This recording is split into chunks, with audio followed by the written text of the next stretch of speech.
Hello, this is the Green Corn Rebellion Show. I'm Gregory Harden II, and today I am here with Jason Myles, who is the host of This Is Revolution podcast. How are you doing today?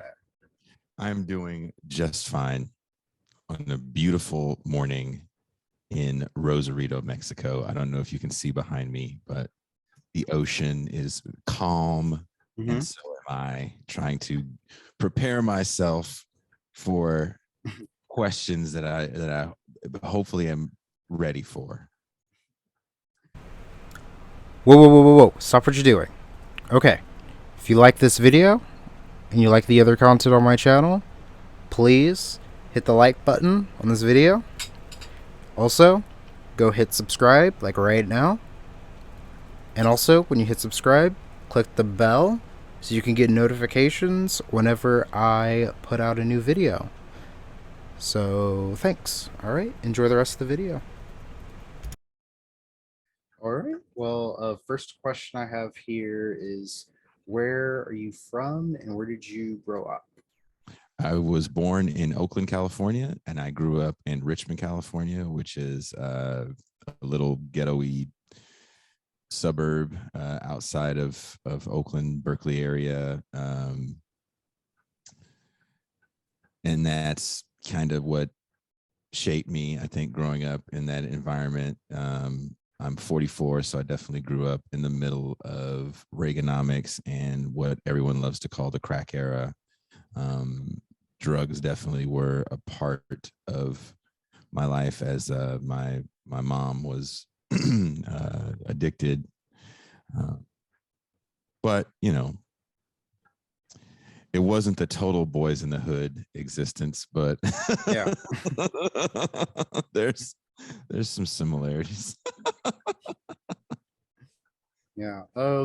So how did you get interested in music and politics? And also what helped shape your politics growing up? Life. And then which is interesting because I kind of grow up in a very non-political moment, right? I'm born in 77, so I'm too young to really understand the Carter era, and I am born into Reaganomics, and I'm born into a very anti-political time. That being said, a lot of the music that I was drawn to was very, for its time, political. So I watched a lot of PBS growing up. And they did these great it was a great documentary when I was about 11 about punk music in the UK.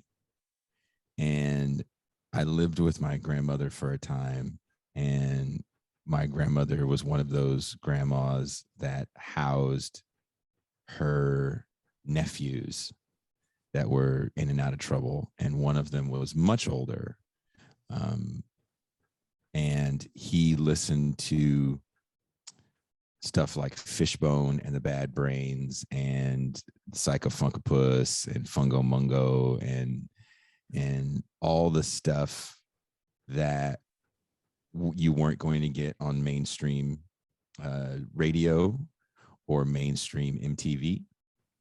And he hit me to college radio at a very young age. And he made me a mixtape once I watched this documentary about punk music. He's like, well, I'll show you some punk music. And he made me a mixtape of everything from the Clash to the Dead Kennedys, again to the local bands like Psychofunkapus and who else. I can't think off the top of my head who was really doing things at that time. Flipper was definitely on that mixtape. So I think Black Flag might have been on it.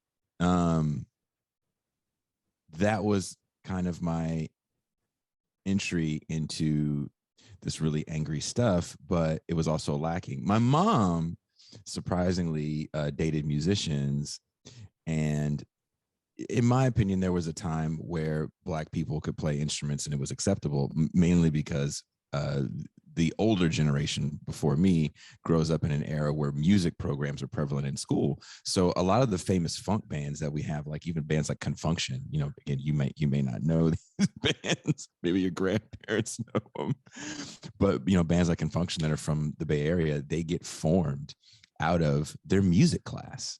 You know, even the shirt I'm wearing, Metallica, I'm living in, at some point we'll probably get into it. I lived in a warehouse in West Oakland where a lot of the famous thrash and punk bands and even rap groups practice, rehearse, and record videos. So I got to know those guys really well, and to find out, like, you know, there was a guitar class at a high school in a city called El Sobrani that like Kirk Hammett was in, Les Claypool was in, Wow. Lee from Exodus is all in this. So it's like, it's interesting to see that these sounds are formed in public school, right? Mm-hmm.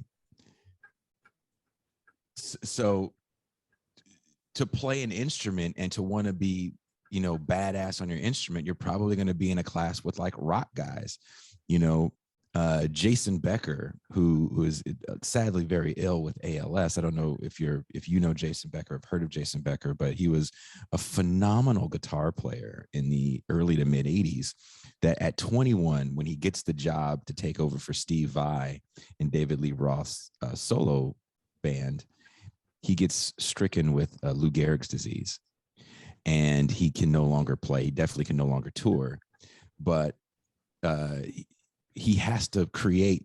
He's written like 5 or 6 records just with technology, using his eyes, tracking notes. Phenomenal player. If you're familiar with the band Megadeth, Marty Friedman, before he joined Megadeth, was in a band with Jason Becker called Cacophony.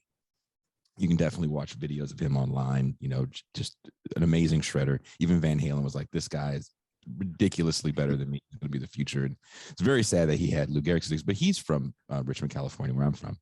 And cats from the hood knew Jason Becker because, you know, you have class with this dude, you play music with this dude, and he's like a cool cat. And so to me, there was a different atmosphere around the older generation with playing rock music and exposing kids to rock music, because rock music that they grew up with, Led Zeppelin, the Rolling Stones, the Who, come out of a British interpretation of Black music. So there's a bit of a through line for them. So I wanted to play guitar from a very young age. And because my mom dated one musician in particular for a longer period of time, a brother, he showed me how to play Black Dog by Led Zeppelin when I was like 9 or 10. And I was like, all right, I want to make shit like this that makes you feel like this. And as much as I like the anger and from hardcore and punk music, I definitely appreciate the musicianship that you get in rock, and definitely the metal of that era with bands like Metallica and Anthrax. And of course, my favorite, sadly, is Megadeth. Okay, that's interesting. I didn't know that, like, and you're talking about a public high school had a guitar class, right? Yeah, these are all public schools. Yeah, It's insane. it's Like, insane. Yeah, to think about, right? That's yeah. Like in my high school, we had a jazz band, but you know, that was kind of like an extension of the concert band and the marching band. But yeah. No, there was like guitar classes, and it's cool to like meet these cats. And where This Is Revolution literally comes from is at one point in time in the studio,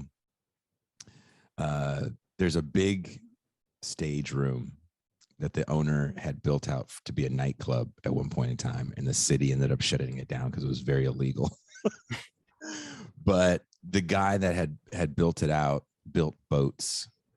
So he built shit really cool to be like partitioned off in an instant. So we could partition this big stage room off, and it had this kind of other half, and the other half that we would partition off led to my room, which was Third Eye Blind's old room. Okay. And so the owner let me kind of put together a little makeshift cafe behind this partition. And it was like the rock star only, if you will, cafe. And I got to ask all of my heroes all the questions I've ever wanted to ask that you never get to see, because there's what I call the behind the velvet rope questions that you can't get those stories on air because you're going to out people and sometimes yourself. So that's where a lot of the show comes from, was, hey, why don't I do this in my downtime when I'm not touring in podcast form? Because it's so cool to talk to these cats and hear these stories. Episodes of the Green Corn Rebellion Show are sponsored by Oklahoma Progress Now. Oklahoma Progress Now is a 501c4 organization focused on building progressive power in Oklahoma. Their primary efforts are on developing progressive content for a 21st century audience, coalition, and capacity building across progressive organizations and causes, and working to see elected leaders who are more responsive to their constituents and the needs of the many. Areas of focus include progressive messaging and communications, coalition building and resource sharing, and focused progressive policy goals. You can check out their Twitch live streams, and they go live on Facebook at noon, Monday, Wednesdays, and Fridays. Please support this organization. It's a really great organization. It's just getting started here in Oklahoma. Thank you. Now enjoy the rest of the video.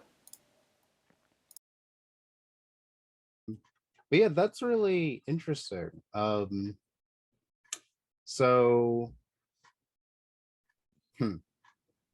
tell me about your take on grunge. Damn, you just jumped right. I mean, it'll soften you up real quick, and we're gonna jump to the deep end of the pool. So not the biggest fan.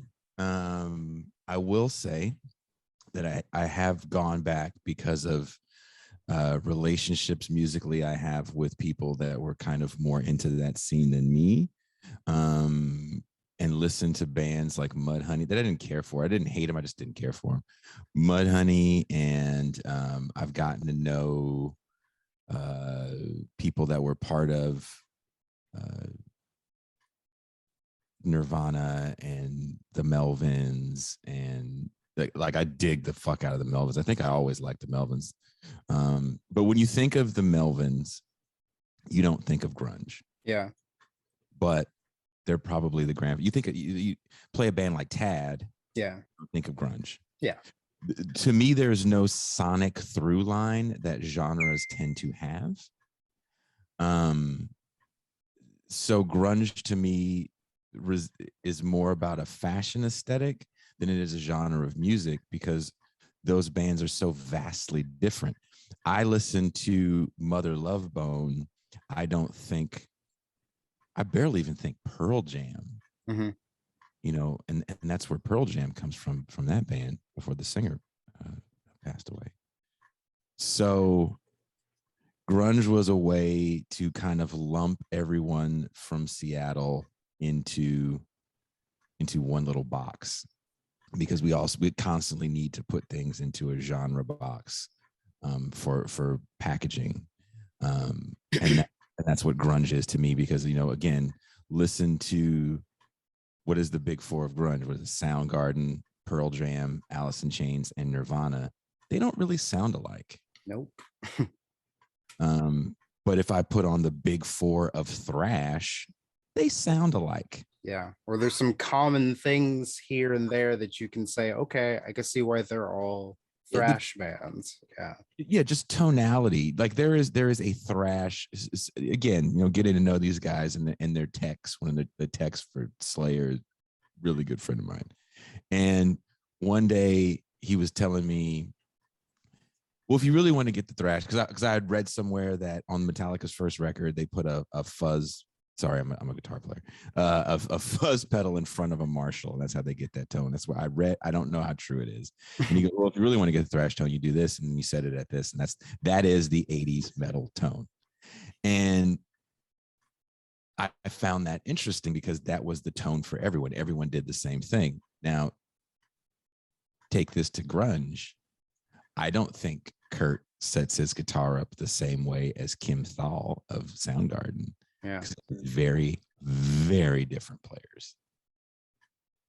Not just different players, they want different sonic tonalities from their pedals, from their amps, from their instruments.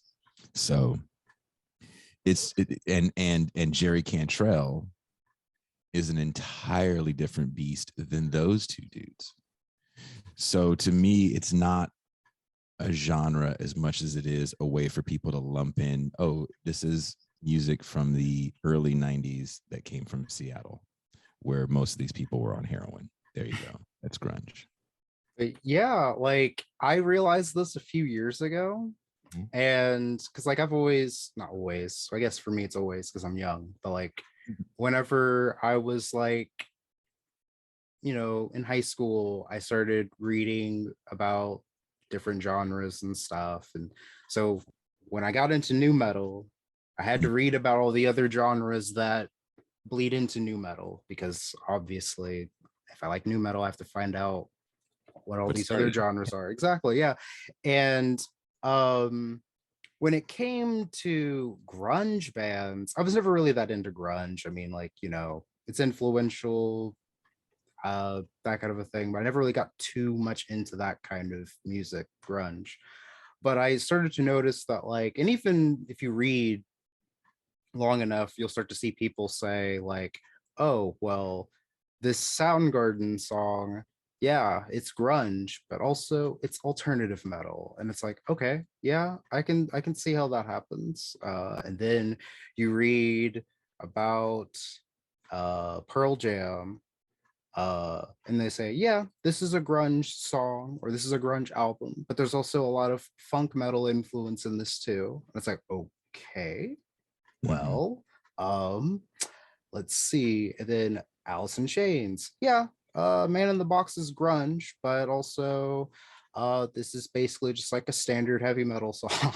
And it's like, starting to think a lot of these bands aren't really, you know, that, you know, similar at all. They're kind of all different, and you could categorize them differently.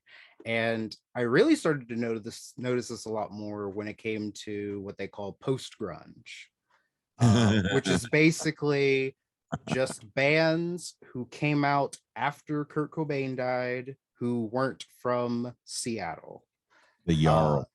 Yes. And even with those bands, like not all of those bands sound the same either. There Like, is a through line, I will say, with the quote unquote post grunge or whatever you want to call that. Yeah, because like what is it? Creed, Nickelback, like I would say like there's common in some Stain songs are post grunge, or some Stained albums are post grunge. Like those bands sound alike in a lot of ways. But I wouldn't say what's it called? 3 Days of Grace or Breaking Benjamin or Seether sound like those bands, and they also get lumped in with being called. You know, I would. How so? I would go so far as to say that sonically there is a similar tone in guitar. Vocally, there's a similar tone in the singer. There is, how can I put this? MTV is on fire in the 90s, and record sales are on fire in the 90s. And in the mid to late 90s, we get the deregulation of radio stations. So what that means is, you know, the ability to have monopoly ownership over radio stations did not diversify the sound. It just made a copy and paste blueprint everywhere. So by this era, you start to see that a lot of these bands, regardless of where they're from, they all sound the same. Yeah. Right. So and this is me and my very biased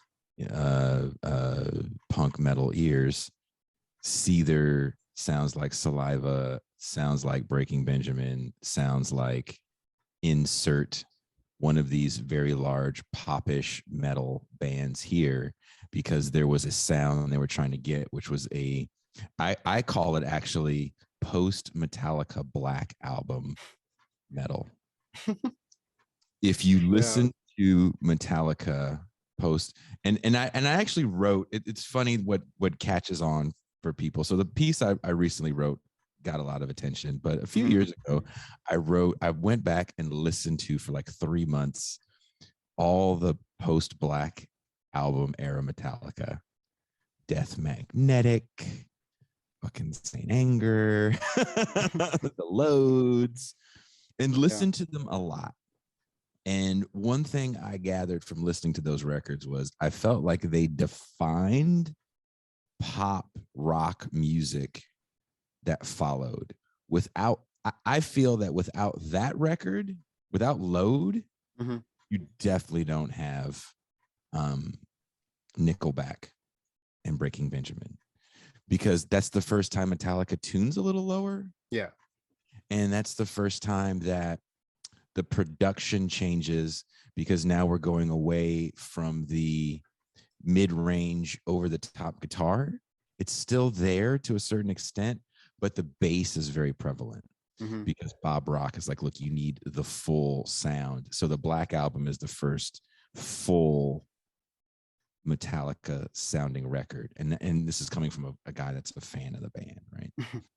But as much as I'm not the biggest fan of the Black Album, we have to admit that the folly, if you will, of Injustice for All, which I still think is a great record, is that they just mix the bass out of it purposely.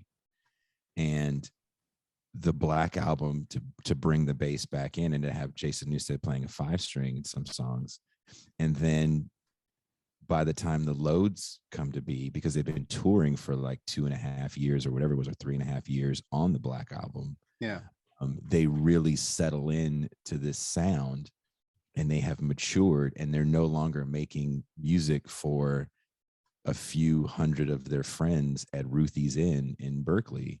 Now they're making music for large 100,000 seat arenas in Rio. So the music that follows, that you're naming, is all music that sounds like it's arena ready. Yeah. So that's interesting when you think about it, because if you're sitting in your garage with your buddies and you're forming a band, you're not making arena ready songs, because nobody wants to, when you're playing to 4 people in the bartender, when you're like, hey, nobody's clapping with you. You know what I mean? Yeah. You have to build up to that level because you don't understand what people want to hear until you're in that space. Yeah. So I get why people call it post grunge, because I do think there's something to be said about the Jarl, which is a really bad impersonation of Cobain and Eddie Vedder. And Eddie Vedder. Yeah. Who I definitely think they all were sprung off that Pearl Jam 10 record. But ultimately, I think Metallica, I call it post Black Album Metallica, because that stuff just dominated the airwaves at the time. And a lot of these guys were also growing up listening to those first 4 Metallica records. Yeah. Yeah, like when it comes to the post grunge bands, like I think, what is it? I usually say Seether sounds like Nirvana. Like they're doing the impression of Nirvana. Plus Stone Temple Pilots, I'd say both. And then the non Seattle band, remember, they're from exactly LA. I know, yeah. And I would say, what's it called? Breaking Benjamin is just like Bush, but like heavier and more like produced, or whatever it's called. That's the, when I hear Breaking Benjamin, that's all I hear is Bush. I don't see, to the extent that there's a difference, it's Breaking Benjamin's a little bit heavier and a little more like produced and less polished, or more polished than Bush is. I mean, Bush, Um, that's a super produced record at a major studio that sold like 11 million or something. It sold a ridiculous amount of copies. I'm not a fan of it, but yeah. it And was then massive. 3 Days Grace, though, I don't hear any grunge bands when I hear 3 Days Grace. I just think of like Helmet, but like pop. Wow. You know, like who Helmet, I assume I Oh, of know course, who Helmet is. Yes. yeah. Like and that's the other thing too, is that I think Helmet is like super influential in like an underrated way. Because like there's like 4 bands that you'll hear the influence of post 1995. It's any number of the grunge bands, I guess, but I guess mostly Nirvana, Metallica, of course, and then I would say Helmet, and then Korn. But I guess in a way, Korn is, you know, its own. Yeah, I'd say Korn as well. Korn But is like, the AC/DC of new metal. yes. But yeah, like I would say Helmet is probably more what I would say. What do you think about Helmet though?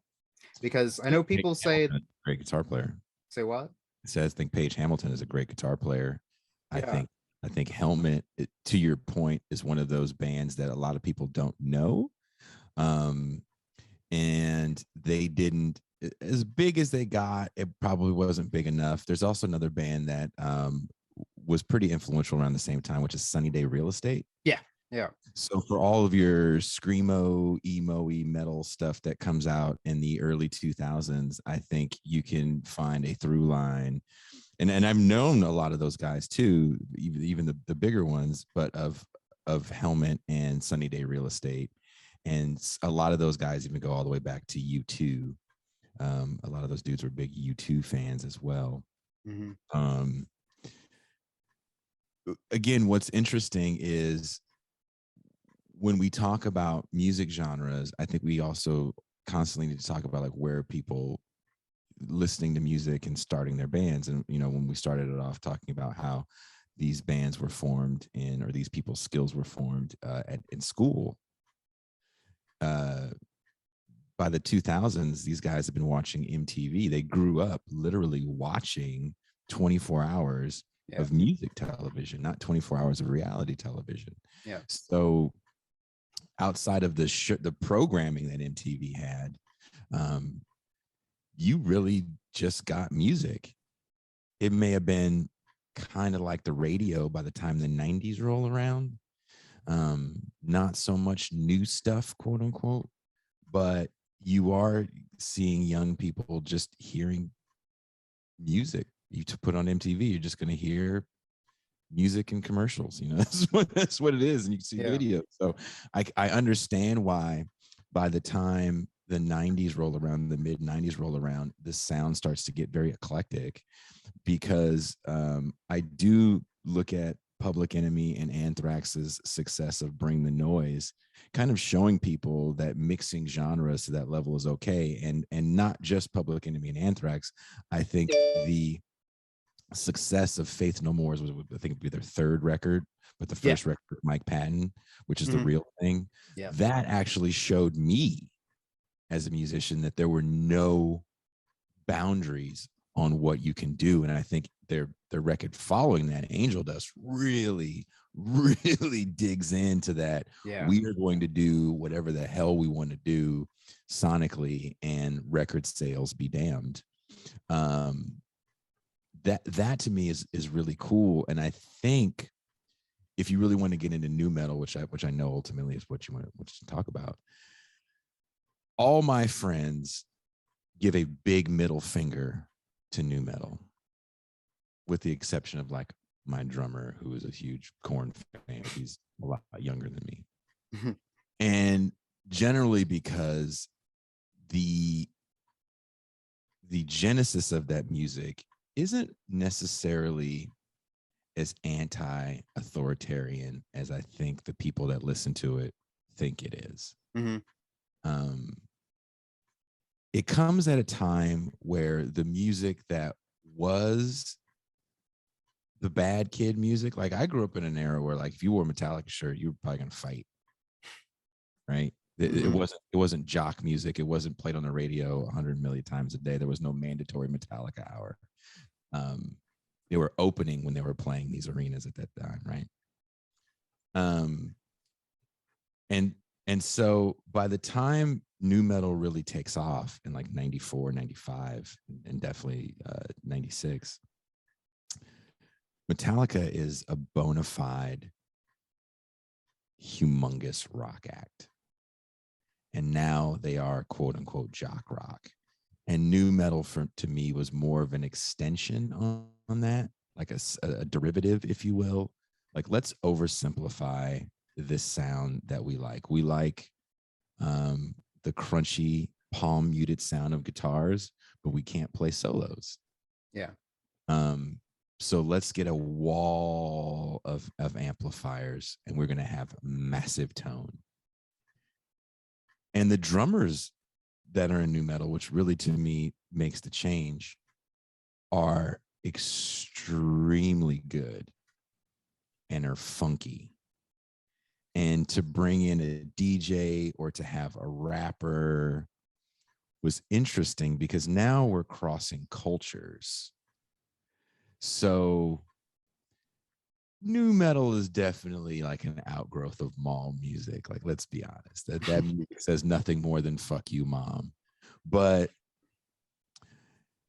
it does get interesting with the progenitors of it, with bands like Sepultura.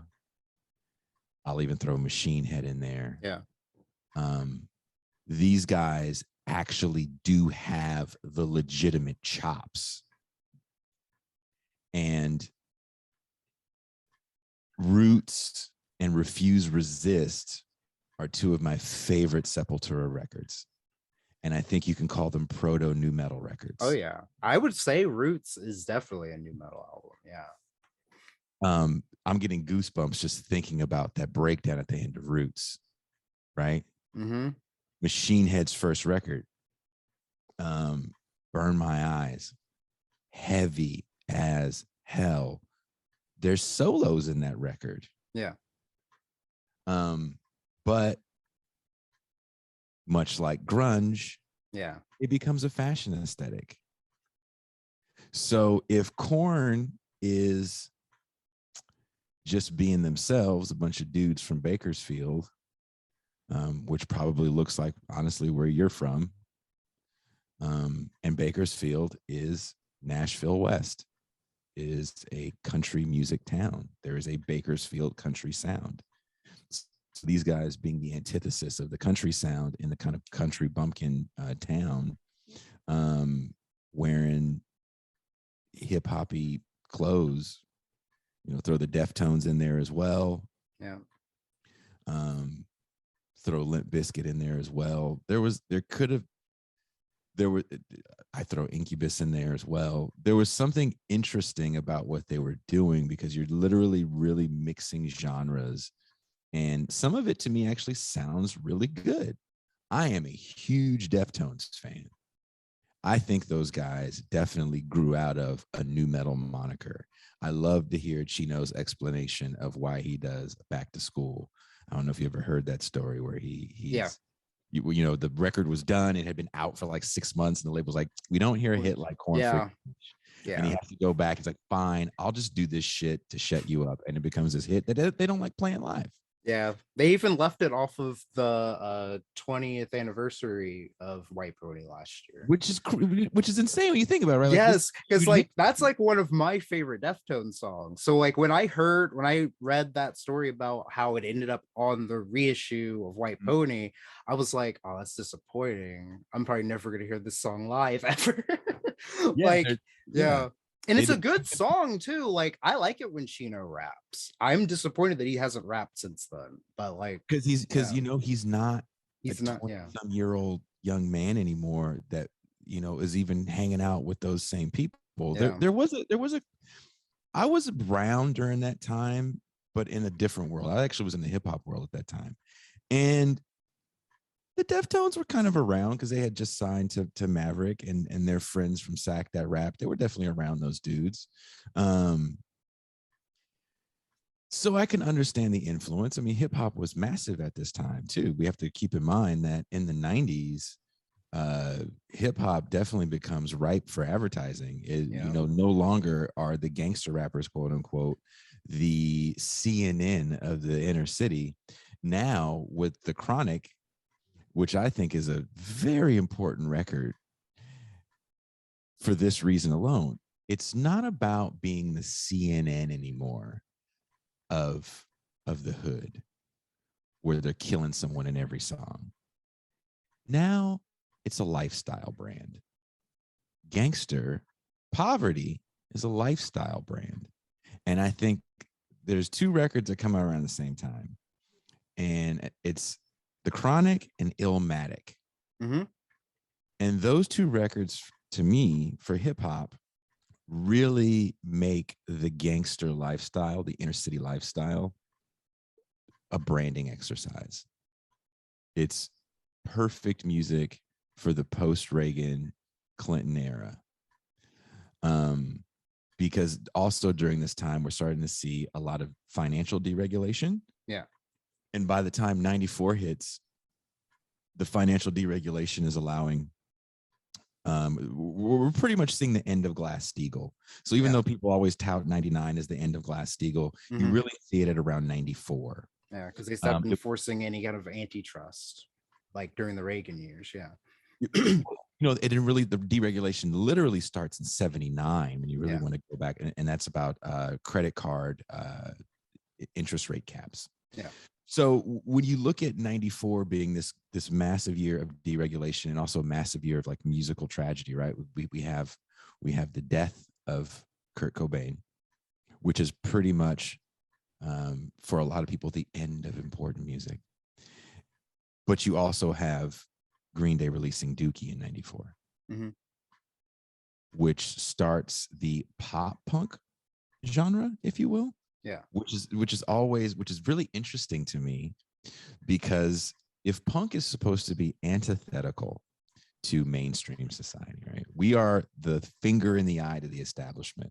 How can you then have a popular version of this? That means that you're just an aesthetic. They're also playing in major chords, which is a very big difference. So it's not sad music. It's music that's very acceptable. And it's music that's very hooky. So by the time you Green Day blows up, then you need more Green Days. You get Blink 182, which is, hey, these guys are talking about fun shit. Let's be even more fun and silly and irreverent. At the end of the decade, you get the blow up of stuff like Jackass, third wave ska, The Offspring, Good Charlotte. Offspring, yeah. And there's also a certain level of the reason why I bring up financial deregulation. There's a level of economic prosperity, because as regular being born rich folk, we get our comeuppance through property ownership. And this financial deregulation enabled middle class, especially Black people, if you already had owned a home beforehand, your value skyrocketed. And you could move out of the hood and into a better neighborhood. And if you didn't have the means to buy before, again, through deregulation, through now the derivative market, you can buy. And now you're going from we're renting in the projects to we can buy a house. And the music, in my opinion, definitely reflects that good time feeling. Now, we know that this is a fleeting moment, that this is not forever, but also during this time, the administration, this is the victory lap that people are singing, because you're done with the bad guys. You had 8 years of Reagan and 4 years of Bush the Elder. So people are kind of running this victory lap, if you will. And the anti-politics of pop culture is echoed in all these popular forms of music. Now, someone's going to say, well, what about this band that sold 25 records? Yeah. I know 25 there were versions. always people that were around that did shit Yeah. that's cool and subversive, but let's just talk about it from a mainstream, very influential perspective. Mm-hmm. In this moment, cross genres, no one is really saying anything collectively. So at the end of the Reagan era, where hip hop is having these summits to create music about stopping violence, right? Like self-destruction, and then we're all in the same gang. Again, by the time Clinton era rolls around, then we're selling St. Ides. Like I played it on the show, but behind a paywall. But there's a series of St. Ides malt liquor ads that were some of the dopest rap songs you ever heard. It was like Ice Cube and Biggie and Snoop and Warren G. And that starts to become, hip hop just selling products. And then pop punk is literally just a way to sell products. Throw new metal in there as well, because all those guys were doing was just selling, energy drinks and skateboards And Adidas tracksuits. Adidas track. Remember, everybody had Adidas tracksuits. And then when they started doing these cross collaborations, by the time you get Method Man and Fred Durst on a track, I couldn't stop seeing red freaking Yankees hats in Oakland, California, or Richmond. I was in Richmond at the time. And I was like, this is fucking stupid. Like, I hate this shit. But maybe the end of that genre is the 99 Woodstock. Mm-hmm. Much like if the end of the Summer of Love is Altamont, people tend to forget that Altamont happens the same year as Woodstock. Mm. So maybe 30 years later is the end of the new metal era to a certain degree, but music becomes so compartmentalized that even the bands that are large for their genre will never, ever see the success of the people that came before them from a record sales standpoint, from a touring standpoint. Yeah. Because it's just too compartmentalized, and your music then falls under the to me the classification of the culture of authenticity. Like we have to be so authentic to what we're doing that we don't want to be in the mainstream, but in reality we want to be in the mainstream. We just we just don't know how to be mainstream. But also that comes from these things that are supposed to democratize music. iTunes, anyone can get on iTunes. That's supposed to be great. It is to a certain extent, I guess. Like I got music on iTunes. That's cool. But I still have to sell so many before I have music on iTunes. Yeah. Before I can get on a chart. Mm-hmm. So, releasing music and recording music becomes way easier by the time you get to the end of the aughts. Yeah. But it also becomes more of a fart in the wind, and genres definitely start to get super compartmentalized, and you start just closing off fan bases ultimately. Yeah, because what was I gonna say? So with new metal, I disagree with people when they say that the death of new metal was in Woodstock 99, because in 2000 and in 2001 you still had Linkin Park, and then you had Disturbed and Papa Roach. But all those bands are moving away from the moniker. Yes, or they eventually move away really, really quickly compared to what the first wave of new metal bands were. Papa Roach changes their clothes by the time that happens. They go. Yeah, they went from their first two albums are new metal. That was 2000 and then 2002. But then by 2004, they're this emo aesthetic, hard rock-ish post-grunge band. And yeah. And then no more Dickies for those dudes. Yeah, some people I've met online, they're like, "Oh, I miss Papa Roach before they became emo." I was like, I mean, they never really became emo. They just like took on the aesthetic, which is a thing that a lot of bands did over the years. People look. Here's a true story. Yeah. The friend of mine, one day, a friend of mine, we were talking, and I was friends with the band. You know, look them up if you like. If you like new metal, you might like them. They're called Unjust. They're from my hood. We went to school together, and they used to play shows before in '89, before Papa Roach and Deftones got signed, but those guys would all be on the same bill. So there was a place called Berkeley Square. It's no longer there. And a show was Unjust, Papa Roach, and the Deftones. And if you went to listen to those bands, Papa Roach and the Deftones sounded drastically different than their first record. I don't mean like, oh, they got better stuff.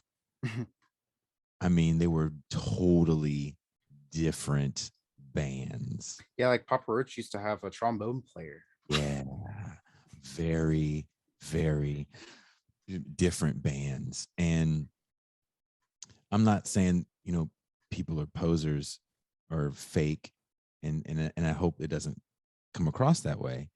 But again, the more you play out, the more you start finding out what people like to hear. Oh, when we do this, the crowd does that. Oh, we should do more of this. And as that sound changes, I mean, I definitely think those bands definitely get better, right? It's interesting to think about that, because my friends that, you know, went to those shows kind of always joke about how different Papa Roach and the Deftones are, especially Papa Roach, because they constantly seem to be trying to find what's hot. And that's where I'm really attracted to the Deftones, because I don't think at a certain point they try to find what's hot anymore. And I think they do what they want to do. I wouldn't necessarily say in the same vein as a Faith No More. Yeah. But pretty damn close. And those bands will tell you that they are definitely inspired by Faith No More. Yeah. So it's, when I say the death of it, I mean the genre as a whole getting a certain level of mainstream acceptance. By the time Woodstock happens, and there's so much negative press, like the big tour is still going. I think the Family Values still happens after that. Yeah. And Ozfest, and it still happens after that. And the Anger Management tour with management. Yeah. But when you think about the sound of those bands after that, there is a thing that starts to change. The rap really goes away. Listen to bands like POD even after they hit in the late 90s. The hip hop aesthetic of those bands definitely goes away. And because of the success they get, again, they're playing to the arenas. And if you want to call it, get back to your, you know, post grunge bands, I think those guys also come out of new metal as well. Yeah. And I think the end of some of the new metal bands, sans Korn, because again, I think Korn is the AC/DC of the genre. They just release what they do. They're not going to change it for anybody. Or Incubus definitely changes up drastically. After Morning View, bands like Seven Dust to me get way more poppy with large hooks, and the music stops being so simple. Groovy. Yeah. I mean, it's still groovy. I still think they're one of the tightest bands in music, but the sound just starts to mature, because I think people want to get away from being close to Limp Bizkit, and Fred Durst kind of becomes a Pauly Shore-esque pariah in music, which is sad. Look, I ran into Fred Durst on tour in LA. When? Recently? 2019. Oh wow, okay. 2019. We were coming back, or 2018, 2019. I know we're coming back from San Diego. and we went to the Rainbow one afternoon Mm-hmm. back from San Diego. Our drummer had never been to the Rainbow, and I freaking love the Rainbow. And jokingly, we were talking about seeing Fred Durst at the Rainbow, like totally jokingly. And as I went to go pay the bill, and I'm talking probably a little flirtatiously with a waitress, Fred Durst walks up. Wow. He's a lot shorter than I thought. And he had a look on his face like, just don't fuck with me. Like, not angry, like, I don't, don't call me a fucking faggot. Like, don't say anything to me that I don't want to hear, right? Because I'm sure people always call him some fucked up name that you should never ever say, right? And so I looked at him, and he's just like, hey. And I was like, hey. Like, he looked so appreciative that I wasn't gonna like laugh at him or give him some kind of shit. And he was just there by himself, just chilling. I think he's probably gonna handle some business later, but it was just so funny seeing this kind of wounded individual, because he has become such a punchline in popular culture that, and I think there's a lot of younger people, so I'm surprised you know who he is. Because Limp Bizkit became such a like, oh, don't be like Limp Bizkit, regardless of the fact that people like Wes Borland are like massively talented guitar players. And John Otto is my favorite drummer. I love John Otto. He was like the first drummer I ever heard. Well, second drummer I ever heard, but like the first one that I ever listened to that I was like, okay, this drumming is amazing. I really, really, really like this. Before then, I hadn't really heard too many drummers that like I was that interested in hearing them. Like, I think Joey Jordison of Slipknot was probably the first one, but then John Otto was just like, all right, let's go. Yeah. Slipknot was something I was late on, because I tried to avoid the new metal thing altogether. I just wasn't really sold on it. And then in the late 90s, probably like 99, someone gave me Around the Fur. He said, listen to this, and then you'll understand like why the Deftones are okay in this genre. Like, we can listen to them. And you know, when you put on Around the Fur and that and you're like, Jesus Christ. And I there's a few records in my lifetime that I have put on and they've frozen me, and I'm like, I have to listen to this whole album.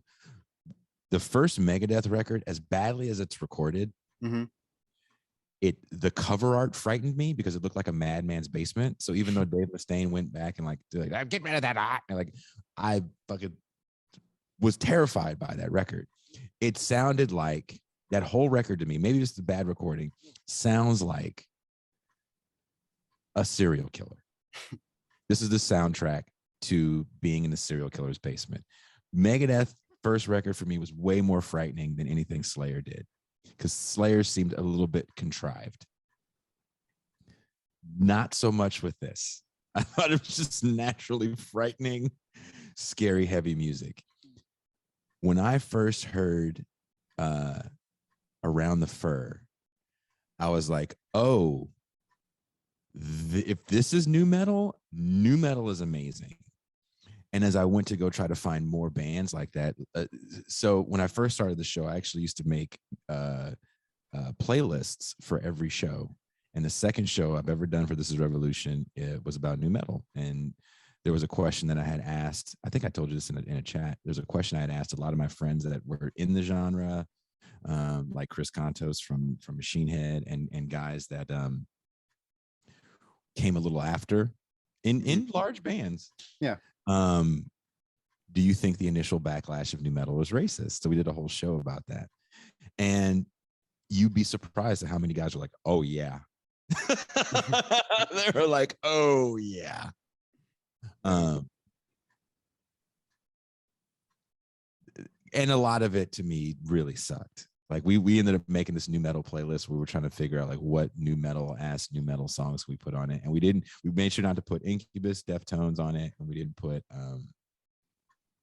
another band that I actually like. I can't think right now. So it's just bands that ultimately I hate, but the drummer and the other guitarists are younger. And so they rattle off these names. So it's like the playlist I hate the most that we ever made for, or I ever made for the show, but it's actually kind of funny to go back and revisit, because when I listen to that music, it's just also to me became this time where people are trying to get big, so there's just a lot of copycatting, Yeah. and bad copycatting. Mm-hmm.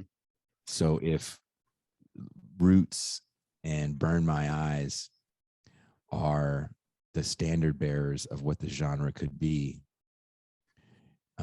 what then are bands like Dope and Cold? Yeah. You know, what's the one band?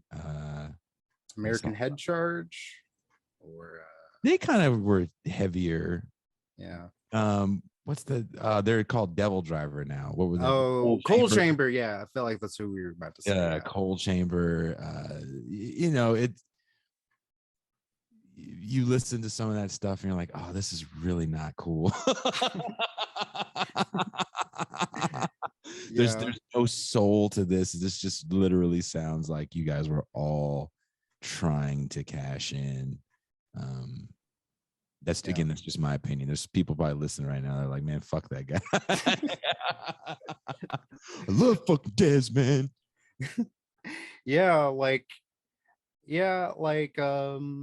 I was about to say. Okay, so we talked about new. Okay, so what do you think of specifically?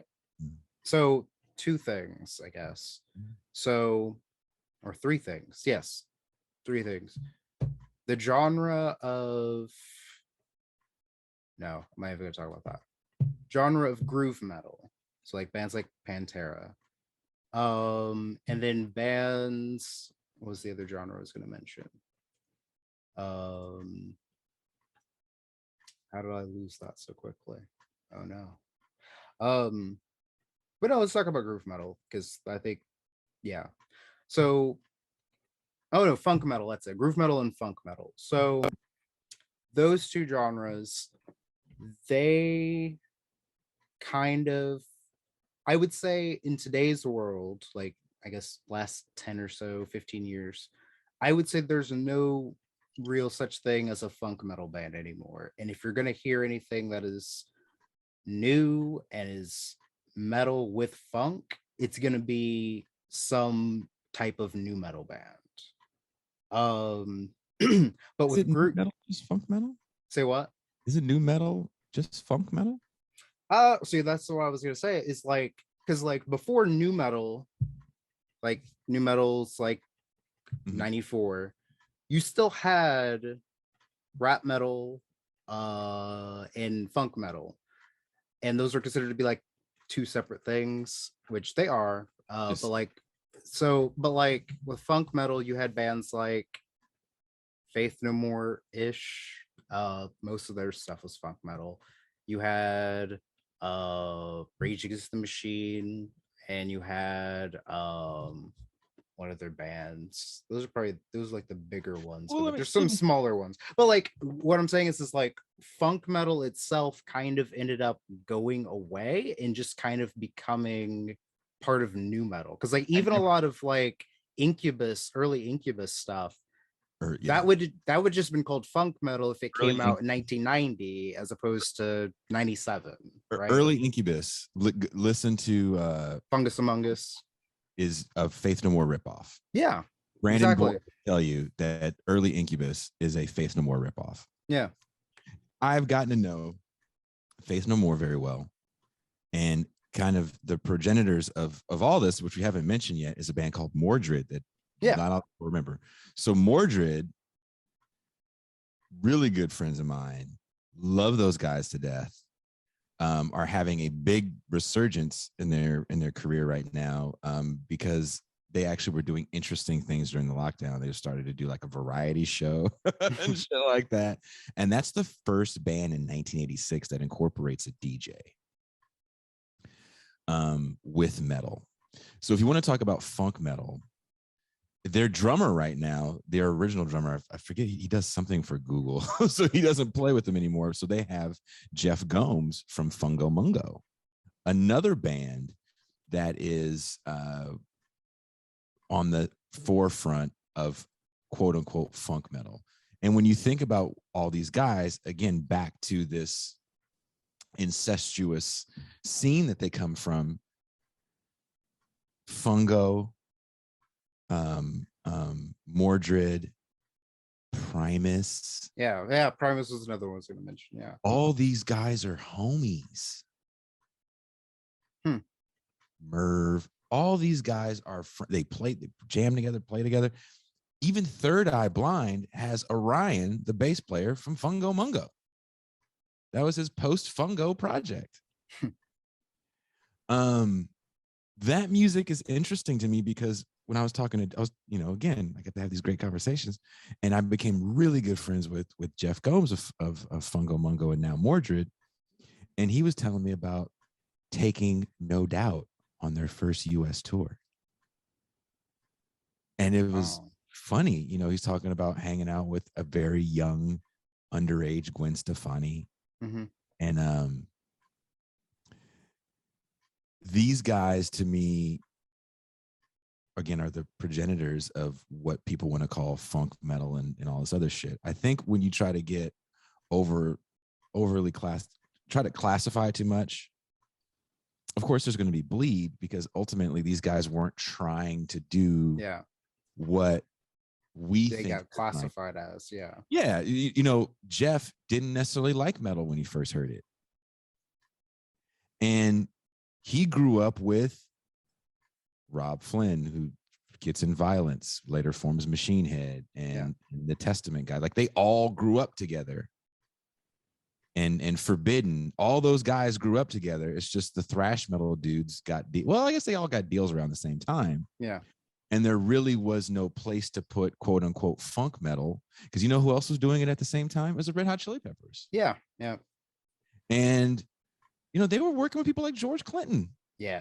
And it just wasn't hitting the way it would hit maybe 8-9 years later, after the success of Faith No More and Living Color too. Living Color. Almost forgot about them. But Living Color, again, these are extremely proficient musicians. When you're talking about Living Color, those guys are all like assassins. Like, there's not one person in Living Color that isn't frightening to me, from a musical level.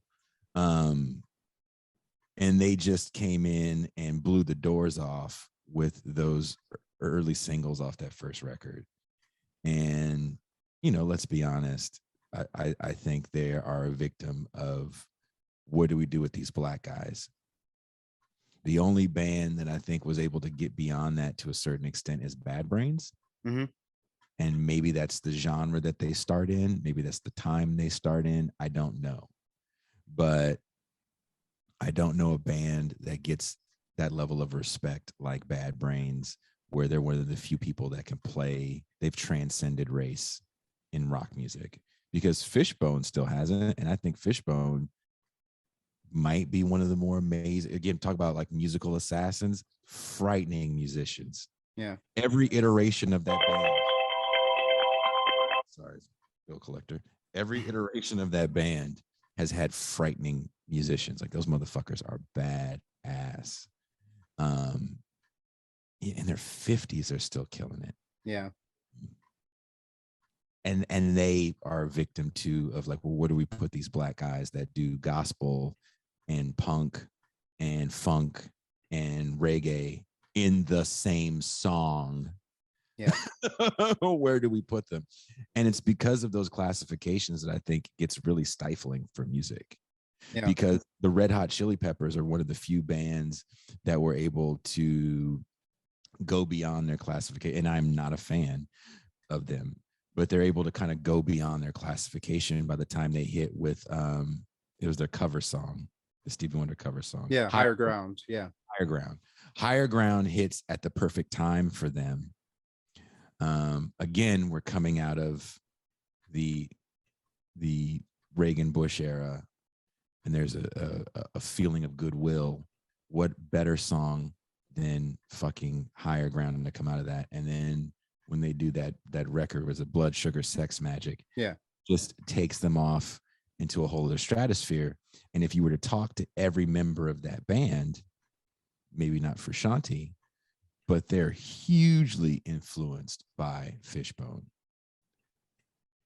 You know, Flea will tell you, like, you don't really have me without Fishbone. Like, those are the motherfuckers. Like, that's who we bit our shit. No doubt tell you the same thing. Like, there's so many bands that play the same thing, but those guys never really. It's hard to hit when you're, and they stayed black. They never threw a white guy into like, well, maybe we'll throw a white guy in and make it a little more palatable for mainstream consumption. No. And it just too hard for people to consume for whatever reason. I don't know why. We could sit here and pontificate on why, but it never really hit. So that's my tangent. When you mentioned Living Color, I think there is something, and being a black musician in a predominantly white world, I remember having a conversation with you know the band Modern Life is War. Mm-mm. They're a hardcore band from Iowa, actually from Des Moines. Okay. And we played a show. I was in a band with my ex, and we played a show in Des Moines, and the only person to come to the show was the lead singer of Modern Life is War. It's a pretty decent sized band.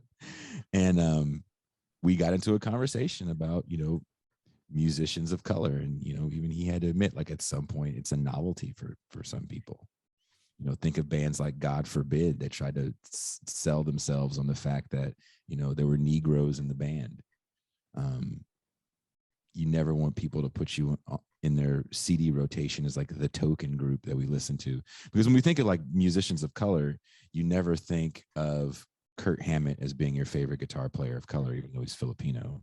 And you never think of Sepultura as being a band of color, or even majority of the members of at one point in time of Suicidal Tendencies.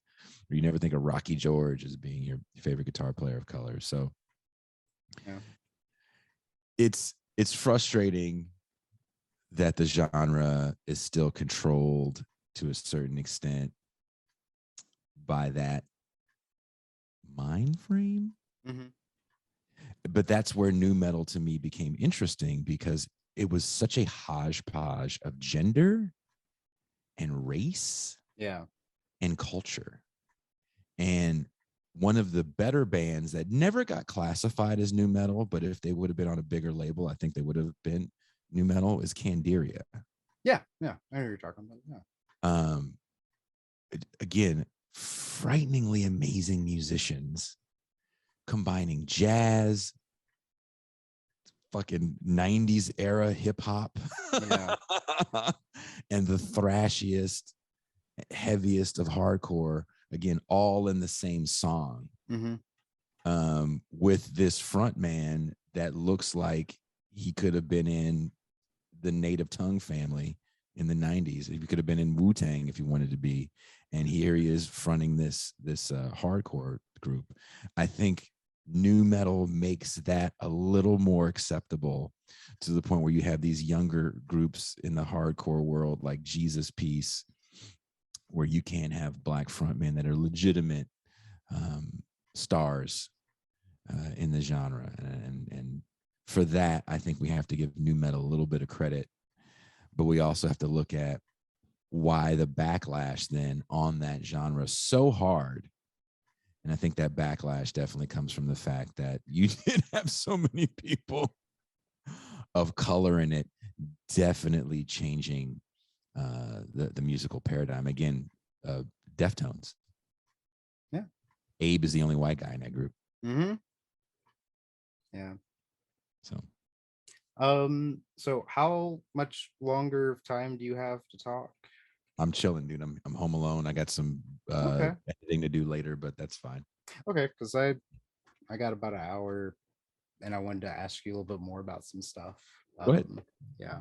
Okay, so I'll table the groove metal discussion for a minute. Because this question that I have kind of goes into that a little bit.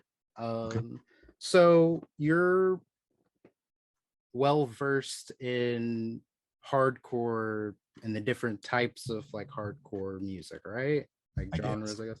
So, could you explain to me the difference between what we call heavy hardcore and metalcore? I no, I can't. Okay. I don't look. I don't.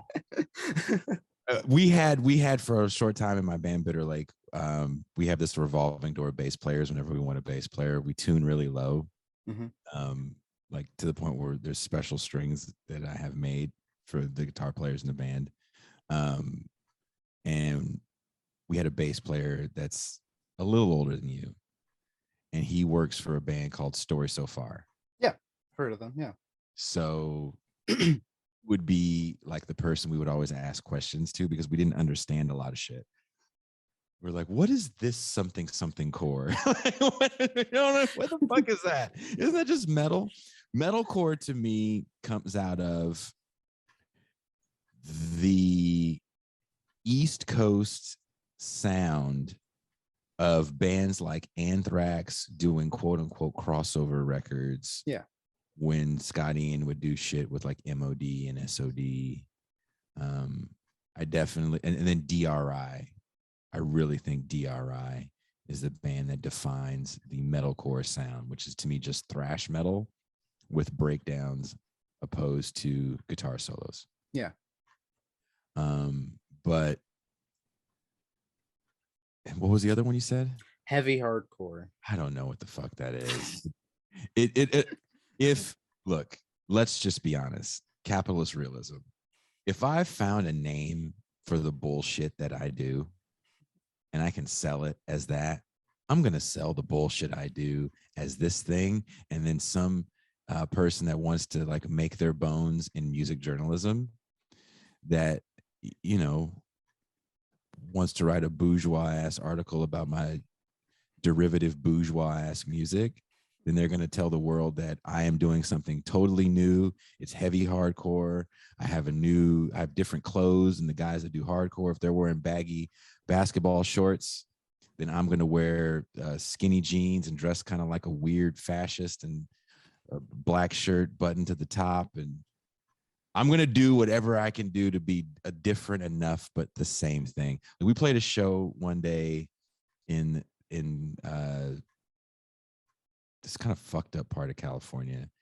And this band, I can't remember the name of the genre, but it was some derivative of hardcore. It sounded like anything else I've ever heard that's like a hardcore, right? They didn't do anything different. And the people that were watching the show were doing this thing called crowd killing. Yes. Yeah. And, you know, someone's girlfriend got punched in the nose and it was kind of fucked up. And it was all really silly to me. And I have no problem being a dad because I'm a dad. I have an 18-year-old and a 23-year-old and a 15-year-old and 3-year-old. I am a dad 24 hours a day. And just because I'm playing a show, I don't care if it's not cool to call out bad behavior. Yeah. And I thought it was silly. And I didn't want to get accidentally hit. And I didn't want to see anyone get accidentally hit. And I was like, look, I'm not from around here. It's just not cool to me. And we'll fight. Like we'll for real fight. Mm-hmm. The bourgeois games you're playing, not cool. I come from a real world where there's real world consequences to punching people. Definitely changed the mood of the room. People look at you very seriously, like, yeah, I'm being real serious right now. Like, let's not go there. If we leave and y'all want to do that silly shit, that's y'all. But right now, we're not going to do that silly shit. I don't think there's that much of a difference.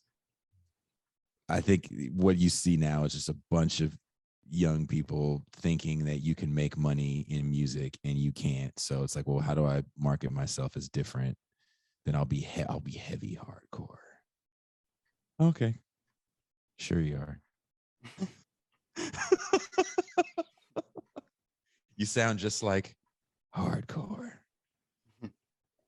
Yeah. Let's see. Okay, so what do you think of groove metal, bands like Pantera? Mm. What do you think of those type of bands? I don't think there's a difference. I think Pantera has a record called Groove Metal before they signed their major label deal. Power metal is called Power metal, Metal, I my think, bad. something like that. Yeah, and they were like totally different. They were a glam band at that Very, point. very Yeah. different. But if you read some of the interesting articles that come out that predate their mainstream first record, Mhm. they played with all the big four bands, and Dave Mustaine wanted Dimebag to fill in after Chris Poland left, but Dimebag was like, I would never go without my brother, and at the time, Dave was set on a drummer, so he didn't take the brothers. I kind of wonder what that band Megadeth would have turned into had they taken those brothers. But there's always been a groove in a lot of this music. So I don't think, again, if you just want to have a genre of just the groove, then, and I don't know if Pantera is just the groove because they're really fucking heavy. Yeah. Especially that the first record isn't that groovy. That first record, they're still trying to find their sound, in my opinion. Yeah. Where you have Phil Anselmo hitting the high notes going over the top with songs like Cemetery Gates. Mhm. And by the time what is that record called? Vulgar Display. Vulgar Display. By the time Vulgar Display comes, I think that's the record that people would say, oh, this is a groove metal record. But I think that's just dudes. That's those dudes from the South. Let's keep that in mind. Yeah. Doing their thing. Mm-hmm. They play Southern rock at Mach 10. Or they did. Yeah. I think by the time you get into I can't think of it. What's the record in 94? Far Beyond Driven. Yeah, that's it. Yeah, Far Beyond. Yeah. By the time you get into like Far Beyond Driven and Great Southern Trendkill, which is one of the best opening songs on a record, on a heavy record I've ever heard. That band is really leaning in hard to really what they are, which is just badass Southern players playing kind of Southern rock faster and heavier. So I wouldn't necessarily say that there's a genre of that because that's just what they do. If you try to be the derivative of that, then I think that's where you get the bounciness of nu metal. Yeah. Because a lot of younger people grew up with those Pantera records. They grew up with Pantera from 92 to 2000, right? Yeah. So if you learn the opening riff to Hold Your Mouth for War, well, then that's kind of the makings for, you don't have to know the solo. You just learn that opening riff, and that's the making of nu metal. And we'll tune it down to where I don't even need to use all my fingers, and we've overly simplified it. And I also think that Dimebag being the sole guitar player and having to layer his sound to be so big with Rex is also kind of the groundwork of where you get a lot of early nu metal, because again, it's that sonic thick tone that to me defines nu metal, and you get that in a lot of that 92 to 2000 Pantera. But I wouldn't necessarily say that there's a genre of it, because the bands that also come out of that same world, Ex-Hoarder, if you're familiar with Ex-Hoarder, I believe they're from New Orleans as well. And I know Pantera's from Dallas, but Phil is from New Orleans. I know there's slight similarities in sound with Ex-Hoarder, and I never really thought they sounded similar. Yeah. But they all come from the same genre. And then what is Kurt Weinstein's band? Oh, I can't think of it. He plays in Down with Phil. Oh, what is this band called? My friends are gonna kill me. I can't think of his band's name right now off the top of my head, but the guitar player is Kurt Weinstein. These guys all are amazing riff writers, I think, too. Yeah. Because again, they're coming from this like Southern rock mixed with their love for, hardcore punk and Metallica. Yeah. And that's that whole where I grew up is also having an influence on the music that I make, opposed to as you keep getting into these micro genres that you're calling out, it's less of my environment is shaping the tonality of my music, and it's more of I'm trying to do something that I hear on a mainstream platform. Even through the streaming services, I think they're still mainstream platforms. Yeah. So if heavy metal is born out of metal workers in England that are becoming more and more disenfranchised, and thrash metal kind of sort of comes out of, Reagan era austerity and neoliberalism, what then does nu metal come out of? Is there any, because again, a lot of those bands are starting to sound the same by the time you get to the end of the decade. The early part of the decade, I don't think Korn sounds like the Deftones. I really don't. Actually, where Korn is playing 7-string guitars, Stephen Carpenter is actually tuned to E standard on the first Deftones record on Adrenaline. Yeah. And I don't think Incubus sounds like those bands, and I don't think Snot sounds like those bands. And these are the first wave of the bigger nu metal bands that are going to be called nu metal, that are playing that early Ozfest, when metal is a genre that is kind of dead. Yeah. There was a time when all those dudes had to go get regular jobs outside of the big four. So sadly, I am not one to really glorify classifications like that, because I just don't think they make a lot of sense in the long run. Either you have people that are just trying to use a classification as a marketing tool, or you have press trying to use classification as a marketing tool. But I don't know too many people of my age that sit in a room that say we're going to make nu metal, polka, hardcore, core. You just get together with your buddies and you make what you like. Like my biggest influence musically, like I literally will listen to this before I write a song, is like Bjork and Massive Attack and Portishead. Like I still love 90s Bristol electronic music. I think a lot of that shit's heavy as fuck. I think it's really cool and groovy. And it just inspires me to create. So I don't think people try to make these micro genres. I think they're defined by other people.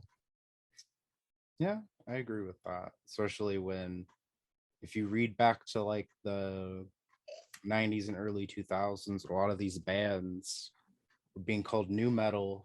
They would always reject the label. And it was, there was such a negative connotation. There was such a negative connotation. Like, you don't understand. It really felt racialized. It almost felt like, don't lump me in with those people. And then you have to do, it's like Robert Downey in Tropic Thunder. What do you mean, you people? What do you mean, those people?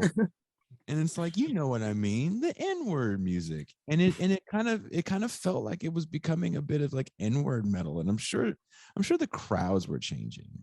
Yeah. But what's really funny to me is if you look at an ad for a band like Limp Bizkit in the late 90s, and then you look at an ad for NSYNC, they look exactly the same. FUBU. baggy clothes, frosted tips, Yeah. puff coats. Like there's really no difference.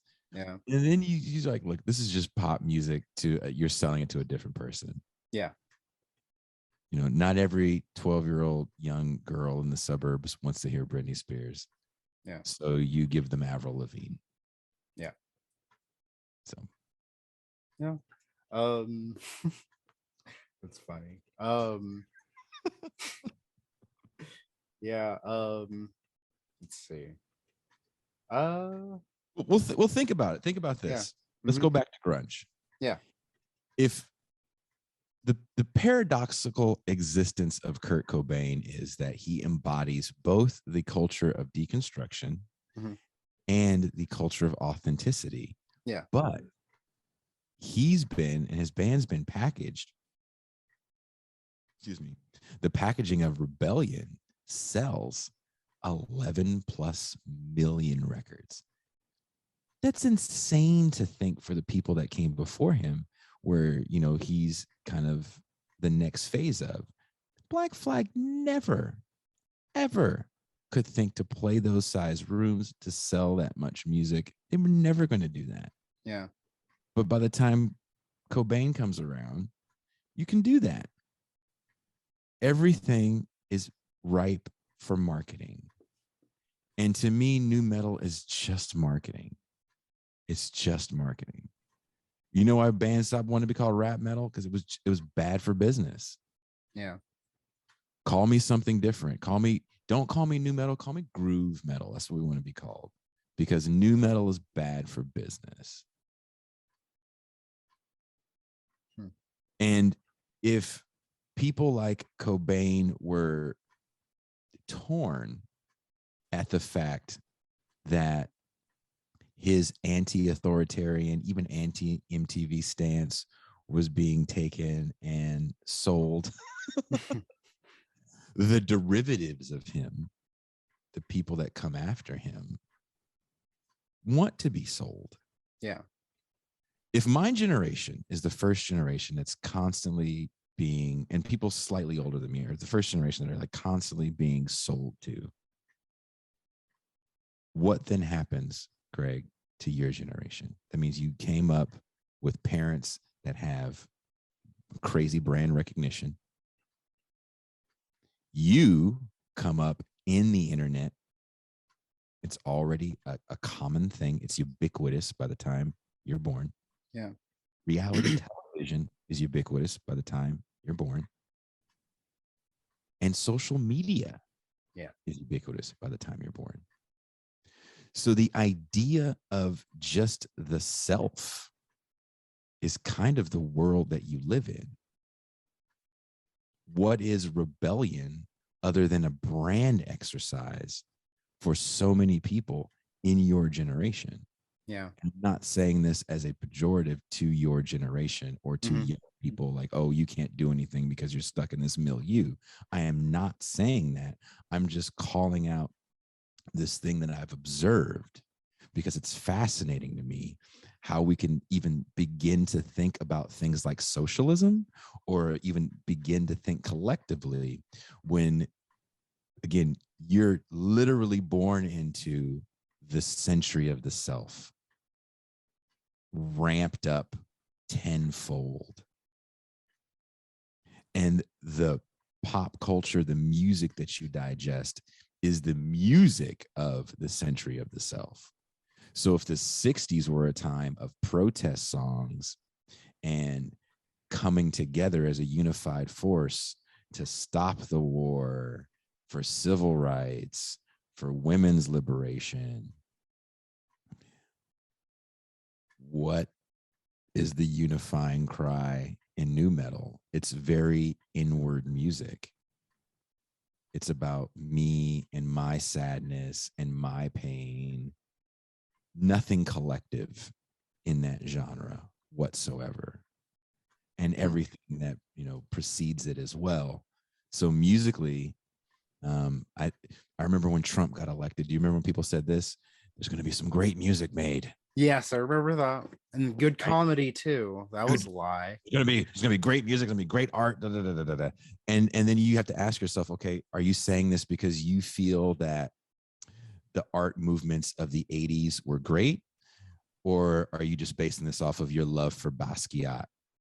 And did you love Basquiat in the 80s, or do you love dead Basquiat and the idea of him being an important figure? Like, let me know what you love so I can understand what the fuck you're saying. Because the 80s was a time for shit art. That's when you get like super minimalist, big fucking, 30-yard canvases that are just blank with maybe a dot on there. And the movement that Basquiat was a part of was kind of the middle finger to that. But what was that art saying or doing at the time? Maybe it inspired some people like Banksy, who I think does some actually really interesting stuff. But it's really anti-politics.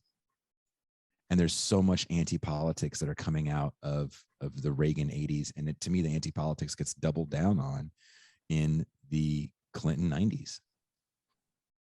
So nu metal, grunge, very anti-political music. And don't fucking tell me, what up, Pearl Jam's Jeremy? Yeah, whatever. Yeah, whatever. Let's just be honest. Yeah. That's very so you mentioned the band Snot. Did you ever get to meet those guys? No, that singer had died around the time when I was like starting to do more stuff. I definitely had people in my sphere that were close to certain members. Actually, I did know. Oh, I take it back. I'm lying. Yeah, I do know the guitar player. Okay. I'm totally lying. I'm sorry. Yeah, he actually worked at music festivals with me. Okay. I remember once I was getting ready to go to Brazil. We were talking. I was like, oh, what are you going to do after we were working Coachella? I was like, oh, what are you going to do after this? He's like, oh, I got to do a European tour with Guns N' Roses. And he's like, what are you doing? I was like, oh, I got to go to Brazil and do like a fucking low rent tour. I'm sleeping on people's floors, but that's cool.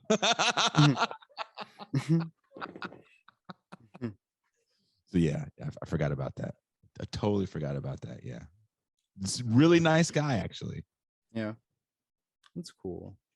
Yeah, I bought one of their, well, they only had technically 2 albums. I bought the first one that had Lynn Straight on it. And then the second one, what was it called? It was called Straight Up is what it was called. And it was, they had the music recorded, but Lynn Straight hadn't done the vocals. So they had singers from different bands, mostly nu metal bands at the time. Is that the one with like Brandon Boyd is on there and Ozzy? Yeah, and Des Fafera and Fred Durst, Jonathan Davis. Kitty's on there, I think. Kitty's not on there. You're not on there. That was before Kitty came around because this came out in 99. Yeah, this came out in 99. I think Kitty was, they did one of the early Ozfests. They did, but it was like in 2000 or 2001 because their first album came out, I think, in 2000. Brackish. Yeah. That was those are some badass young ladies. Yeah, I had one of their guitarists, Fallon Bowman, on my show last year. Oh, dope. Former guitarist, but yeah, it was pretty cool. Yeah, Spit came out in 2000. Yeah, but yeah, I don't think there was any female vocalists on that album. It was just the men, because this is before. I bought that record on a Humbug. And I remember going, I don't like it. I remember just thinking like this is not like, I don't get it. Like there was something about those dudes that when you think about the first wave of what would be called nu metal, I really think these guys are born out of Anthrax's Bring the Noise with Public Enemy and Faith No More's first record with Mike Patton. Yeah. I really think people were so kind of sprung on that energy, because you're also talking about young people that rap music for them is becoming more popular. So no more are these guys growing up just around Kiss and like fucking Credence, but WA and Public Enemy were playing a very pivotal role in their music upbringing. Yeah. So new metal to me kind of marked the beginning of what music was going to sound like in the MTV generation, so to speak, because all these different genres are getting played at the same time.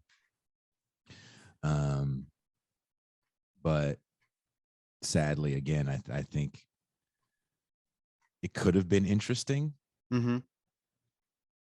but we'll never know. Yeah. There's a new wave of it now, but it's not going to be to the level of what you saw in the 90s.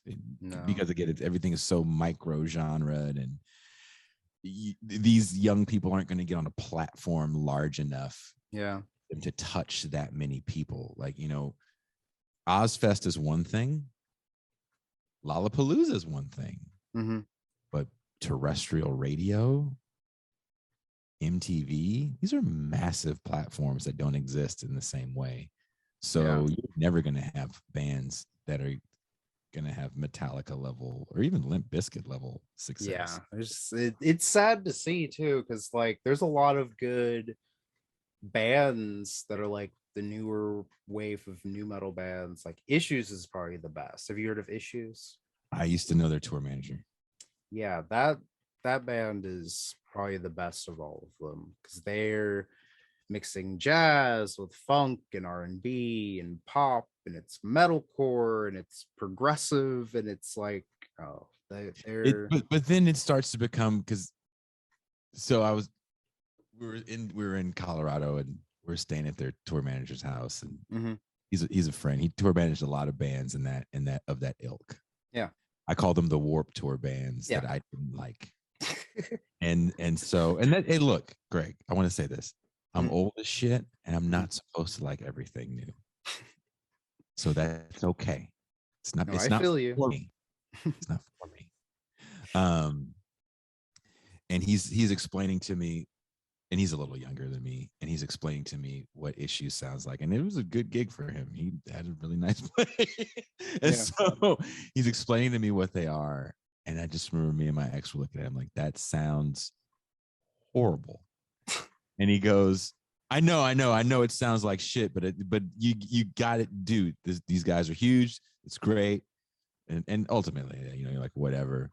But it felt like as metalcore blew up, or the idea that people thought these bands were blowing up, because as MTV is kind of fading into reality TV, the mid-aughts, you saw this kind of large surge of the Christian metalcore bands, first of all. Bands that I'd actually used to know pretty well, like Under Oath, Demon Hunter, Norma Jean. And you also see bands like Killswitch Engage, who probably does the genre the best.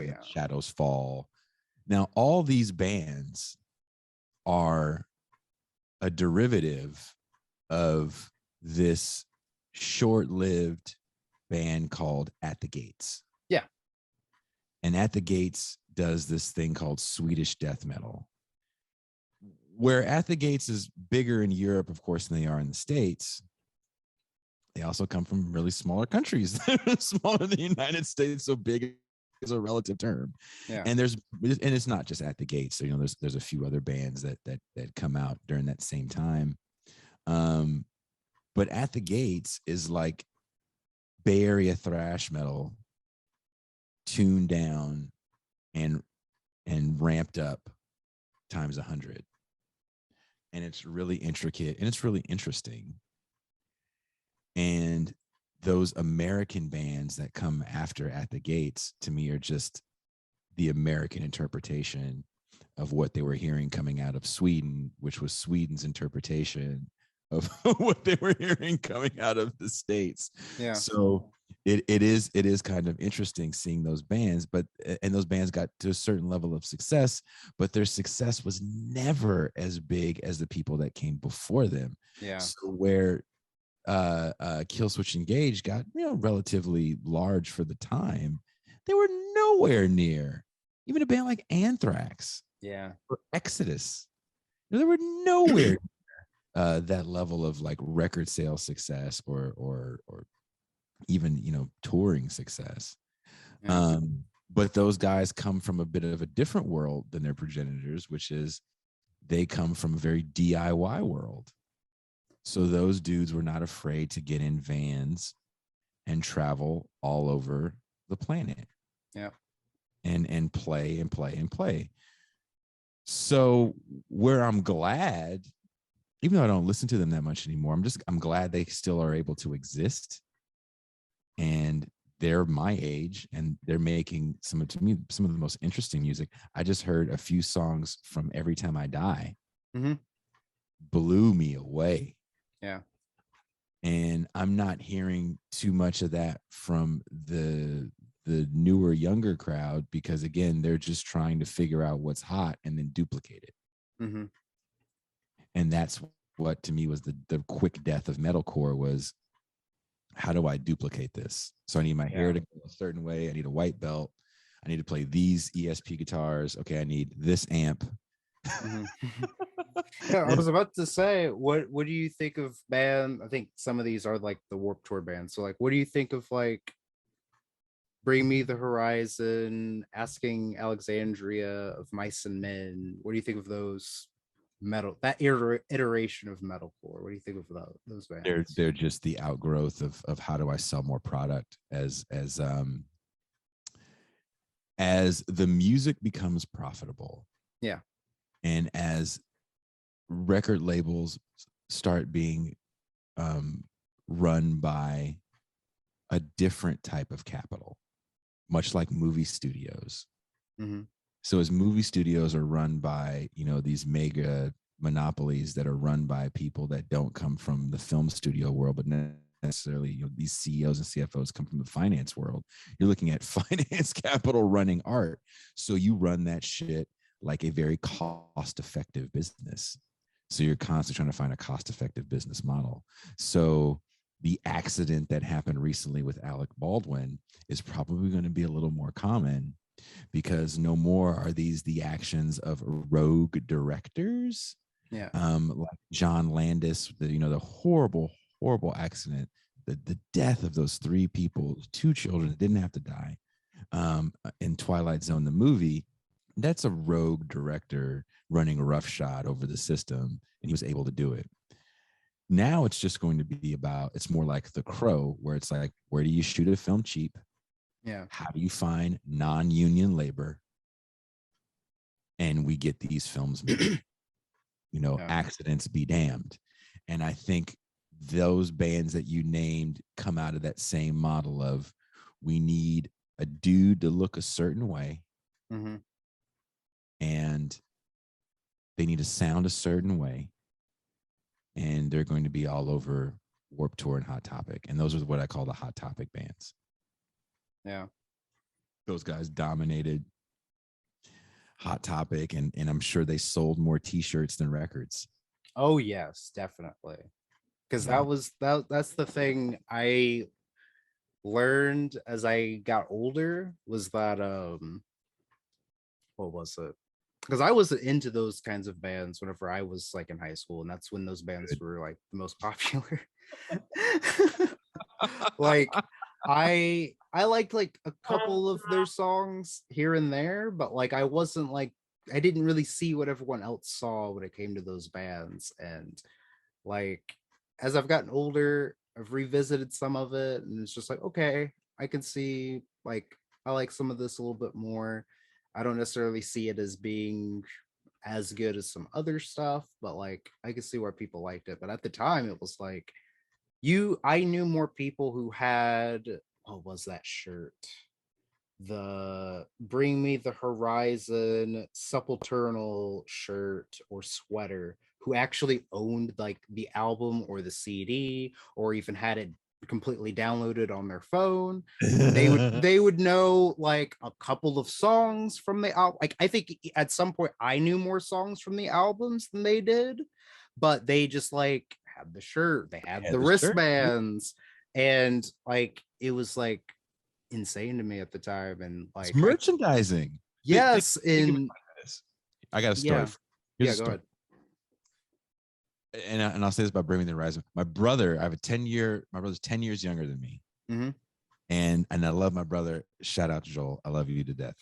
And my brother listens to heavy music, but he, like you, we have different tastes. Yeah. I'll put on, old Megadeth. He's like, what the fuck is this? You know what I mean? and he was into Bring Me the Horizon.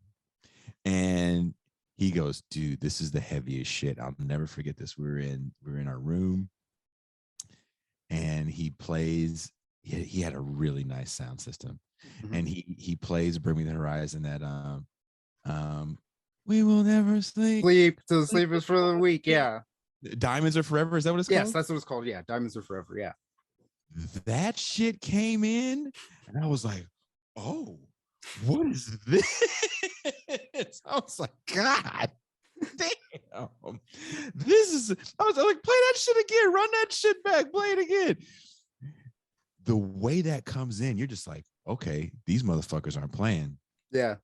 But overall, I the more I listened to that record, I was like, this sucks. I don't want to listen to this anymore. Like, I don't like it. I like that one song. Like, let's go work out to that song, but the rest of the record's trash. Yeah, like that's that. Were you done with the story? I don't want to cut you off. No.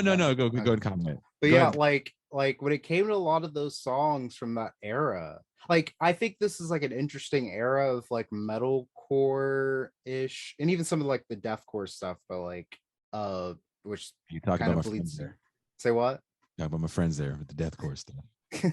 But like that era was kind of interesting to me because like there was bands that sounded kind of similar and came from like similar influences and whatnot, but like the kind of like songs that everyone knew that were popular that had like these nice little one-liners, like that one, or what are some of the other ones? There's like another Bring Me. There's like a handful of other Bring Me the Horizon songs. I got a like secret. Isn't yes. Yeah. Like those songs, like there was a lot of that, which kind of gave it in a way a pop like aesthetic to the music, even if it wasn't really pop music. And I thought that was really cool, even though it didn't like carry through the entire album and kind of made some of the songs, or kind of made some of the albums weaker, honestly. Oh, it's repetitive as shit. And it doesn't matter. Okay, we're gonna get in the Wayback Machine. All right. 86. Okay. And the phenomenon that is hair metal, yes, to me is best described by one Kerry King of Slayer. He says, we all liked Van Halen and Kiss. Those guys just did all the shit that we didn't like from Van Halen and Kiss and turned it to 11. Mainly because women liked it. So if it was makeup, we're going to give you more makeup. If it's pitch squeals, we're going to give you more pitch squeals. If it's pretty singers making, duck faces, you're going to get more duck faces and pretty singers. And I use this analogy because I recently heard the most amazing story about how Poison got signed. And Poison gets signed because their guitar player, CC DeVille, and the guy that's telling the story is telling CC DeVille's real name. And he says CC DeVille was he was sleeping with, so now I'm getting like super shitty guys. And they'll be like, do you have a guy on there that's such a fucking piece of shit misogynist? CC DeVille is in a relationship with I think he's like the drummer of Scorpions girlfriend. Yeah. Okay. Those things, right? And this guy is producing records and shit, and she's a stripper, and she wants her dude and this other producer to check out her boyfriend's band, Poison. And these guys go to a club in the Valley in LA. The Valley is not where Hollywood is. It's the suburbs. And they go to the Valley, and they say there's like 2,000 people there, and it's mostly women. And this producer goes, it was the worst band I'd ever heard, but I was blown away by all the women that were there, and they really seemed to like it. So we said, well, they said, we want you to produce this band. He goes, okay, fine, I'll produce them. So they end up getting a record deal. I think Polygram signed them. I don't remember what the label that signed them, but the label that signed them fired their entire A&R staff. That's artists and repertoire. Those are the people that go out. They used to. Everything's different now. Yeah, I used to go out and find. They went out and found bands to sign, and you know, there was a maturation process, a grooming process, if you will, when you signed a band. So Poison doesn't have much of a budget, and the producer goes to the studio that Stevie Nicks has booked out for months, maybe even for a year. But Stevie Nicks at the time is so coked out, she doesn't even show up to the sessions. So they find out when Stevie Nicks isn't showing up, and they go in at night and they record the first Open Up and Say Our record. This engineer is just, if I can find this thing for you, Greg, I'll send it to you, because I couldn't stop laughing. Teray Reed up me on this fucking podcast. It's more of a radio show, and it definitely gets in the weeds technically of like, well, what mic did you use? How did you use this cabinet? The guitar sounds like this. What did you use for drums? Most people don't really give a shit about that. You want to hear the drama. Yeah. This guy definitely gets into, I wouldn't say the drama, but the way he talks is very matter-of-factly, and it's so hilarious. And so he goes, I had to record Bret Michaels. He was such a horrible singer. Line by line. And this is before the advent of Pro Tools. Pro Tools, yeah. So they're literally slicing tape, brother. Slicing tape together, right? And so he's like, yeah, Bret Michaels was, he goes, Ricky Rocket, I think this drummer's name Ricky Rocket. He goes, really nice man, horrible drummer. And so he says he finally gets the record done. They shit out a record in a couple of weeks, or maybe it was even a month. And he goes to the mixing engineer, and the mixing engineer has a choice between getting points on the record, and a point is like a percentage point of the record sold after profit, and or like $2,500. Yeah. And he looks at the mixing engineer. He's like, dude, just take $2,500. No one's gonna buy this fucking shit album. Oh no. He says he goes home. He goes home, and his wife is like, oh, how was the set? He's like, man, he goes, no one's going to buy this record. I can't believe I put my name on this horrible piece of shit album. Wow. And the only reason why it gets promoted is because since they fired all the A&Rs, they had no product. Yeah. Well, you got this finished album here with this band. So it gets pushed. The label puts a major label puts the majority of its fucking budget, its advertising budget, into Poison. The video ends up playing with Bret Michaels, the pretty boy with his shirt off constantly, and it blows the fuck up. And Poison becomes a thing to the point where they are classic rock. Yeah. They're on the Legends circuit. I don't know if they're in the Rock and Roll Hall of Fame.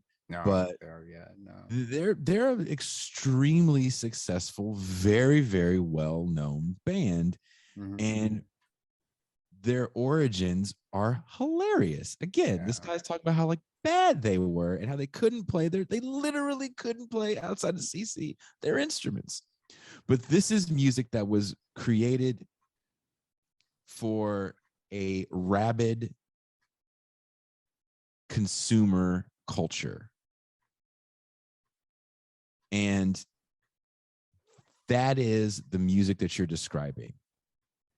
Who was buying all that stuff? It was young ladies. Yep. Dudes are going to go where they see women go. Motley Crue will tell you that's a lot of their success. We had all these women coming out to our shows. Dudes want to be where the women are, so they went to the show to meet women, and then maybe they liked a song or two. I worked in Hot Topic for a time. When did you work in Hot Topic though? When? Yeah, when? 20 for a short time. 14. Okay. Yeah. It's like the peak of Asking Alexandria, Oh, Mice and Men, and all that stuff. that's Yeah. all. And that was my, I know I had that, all those sections, right? Mm-hmm. And that's what people wanted. And that's what Hot Topic became interesting to me. And I even mentioned it in my piece that I wrote, which is it becomes a place where your father can get his minor threat shirt and feel like a rebel, and his daughter or son or whatever can get their Asking Alexandra shirt or Bringing the Horizon shirt and feel like a rebel. Yeah. It's where the quote unquote counterculture is marketed to mainstream culture. So is there really a counterculture at that point, or is it just, again, branding? And as you mentioned, all these micro genres, Mm-hmm. it always comes back down to with someone just found a way to market it. Yeah. And heavy metal doesn't sell to 14-year-olds. Yeah.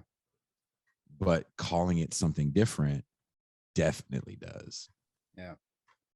And then when you look at the brands that are associated with those major Warped Tours, at Vans, various energy drink companies that are constantly being marketed to young people while they're watching their favorite shows and cartoons, which was still kind of a thing at the time before YouTube totally takes over. Yeah. And maybe that's the folly of Warped Tour, because towards the end of Warped Tour, the attendance just wasn't there. It was really, really bad. Yeah. And a lot of people try to blame it on the curation of the show. Mm-hmm. And I don't know if it's necessarily the curation of the show, because these curators, quote unquote, are only going off of streams and sales and online presence. Yeah. So what does that then say about your online presence? If you have that major of an online presence and you have that many hundreds of millions of streams, well, of course you should be able to fill a room that holds 25,000 people. Only 3,000 people show up. Showed up, yeah. So what does that then mean for an online presence? We exist in this world in online podcasting where you hear people constantly bickering about bigger platformed individuals. Yeah. Sometimes even members of government, because so-and-so has so many followers and they need to use their followers to enact such and such legislation. It's like, well, that's an interesting way to look at politics and the world. But when you work in music and you're an artist, the first thing you learn is that likes and followers don't equal record sales. Yeah. So your online presence does not equal the real deal on the ground, who's going to come out to see you and buy your record or whatever the hell it is that you're doing. So it always baffles me when I hear people like indignant over certain people online not properly using their online influence, because I don't necessarily know if those things have the real world correlation. And again, it goes back to the disconnect people have with each other on this greater scale, because so many people are connected online. That means I'm connected through the click of a mouse to go like. Yeah. It's a lot easier for me to send a message and say, hey, what's up? Just to check on someone than it is to like call them or physically go. Now I live in Mexico, but to physically go visit someone like I used to do before. Yeah. So I think there's a connection problem that we have. And again, the companies that run the culture industry don't really care. Yeah. They're churning this shit out at bargain basement levels for them. I mean, when you look at bands like Steely Dan and you hear the guitar player say, it took me 6 weeks to find a chair I liked to record on at $1,000 a day studio. You think Bring Me the Horizon has that level of budget? No. They're probably recording most of that shit at home. Yeah. Reamping guitars at the studio. So there's this factory, get it out as fast as possible way of recording. So when you see, you know, the behind the scenes of this record, and you're like, you hear like Bjork go, I recorded this vocal with a Shure 58 walking along the beach, and that I wanted to get the ocean in the recording. That's really cool. Yeah. They probably had to build a mic cable for her that just was endless because it's Bjork, and that's the level that you're going to have to pay for your recording. Do you think even famous band X is going to bother doing that? Hell no. We're not trying to like invent new shit in the studio anymore. Yeah. That could be a problem with the creative sounds, and then you just get into people trying to just remarket the same thing as something new and creative. It's like, it's just the same thing. Okay, so